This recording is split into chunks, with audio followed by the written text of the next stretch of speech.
আসসালামু আলাইকুম। আজকে আমি রান্না করব সজনে ডাঁটা দিয়ে মসুরির ডাল। এটা রান্না করার জন্য আমি প্রথমে নিয়ে নিয়েছি ১ কাপ মসুরির ডাল। এটা ভালো করে ভিজিয়ে রেখেছিলাম আধা ঘন্টার মতো।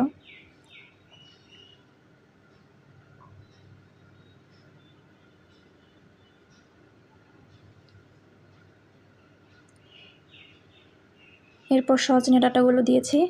আমি এখানে বড় সাইজের ২টা সজনে ডাঁটা নিয়েছিলাম।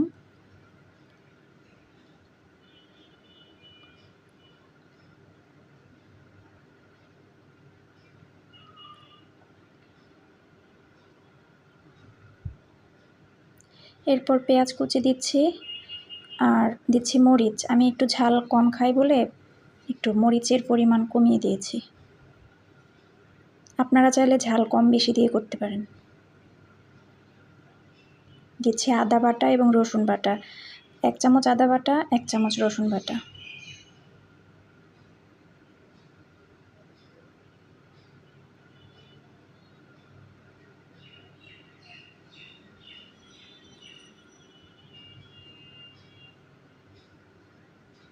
হাফ চামচ হলুদের গুঁড়া,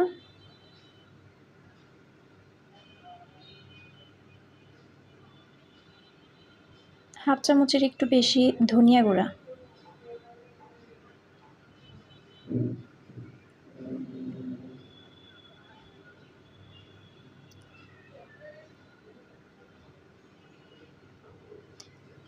লবণ দিচ্ছি স্বাদ মতো। এটার বিশেষত্ব হচ্ছে এটা হাতে মেখে রান্না করতে হবে, হাতে এমনভাবে মাখতে হবে যাতে অর্ধেকটা রান্না হাতে মাখা অবস্থায় হয়ে যায়। এটার মূল যে স্বাদটা এখানেই।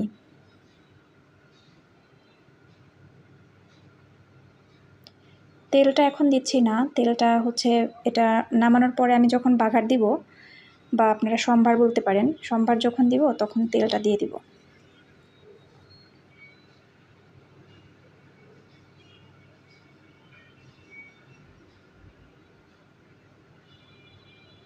প্রেসার কুকারে এটা ভালো করে মেখে ৩ থেকে ৪টা সিটি দিলেই হয়ে যাবে।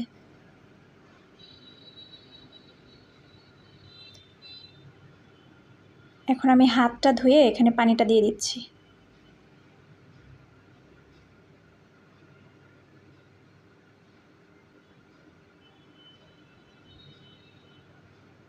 এখন চুলায় প্রেসার কুকারটা বসিয়ে দিব।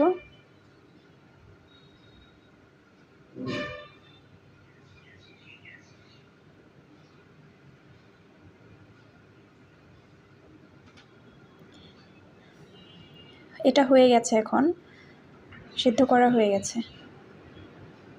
এখন আমি একটা কড়াইতে বাগার দিয়ে নিব। বাগার দেওয়ার সময় ভিডিওটা আমার কেটে গেছে, এটা পরে।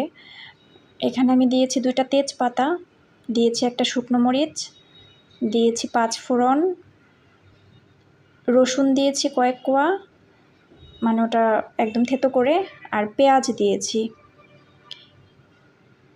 আর সাথে সরিষার তেল।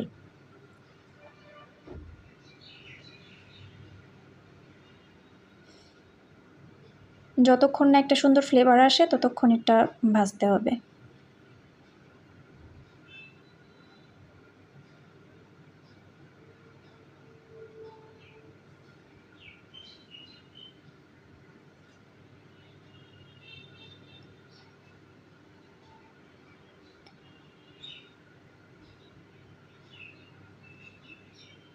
এখন আমি ডালটা এখানে দিয়ে দিব। কি সুন্দর যে একটা ফ্লেভার বের হয়েছে।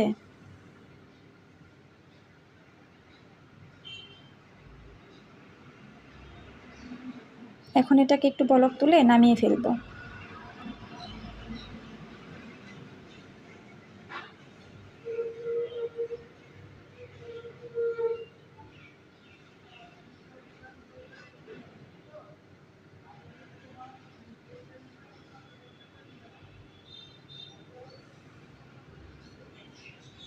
একটু লবণ দিয়ে দিচ্ছি, লবণ একটু কম হয়েছিল।